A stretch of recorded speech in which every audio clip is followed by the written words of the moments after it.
Hello guys, welcome back to our channel. In this video, I will show you how to delete Instagram account.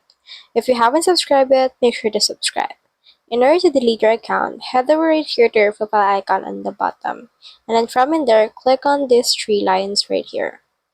Now, in here, what you can do is you can click on your Meta Account Center. So, on some cases, it will take some time for your Meta Account Center to successfully load. This is because Instagram actually has a bug right now as of June 2024. So, here's our Account Center. What you can do is you can scroll down until you can see right here this personal details. From in here, click on this account ownership and control. Now click on this deactivation or deletion, and then select in here the Instagram account that you want to delete.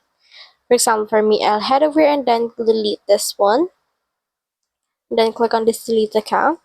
Click on this continue right here. Then you can also choose in here the option if you want to click on this continue. Click on continue again.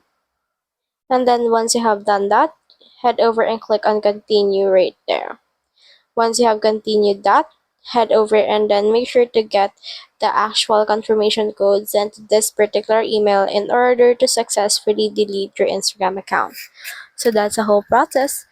If you have any questions, comment them down below and we'll try our best to answer. Thanks.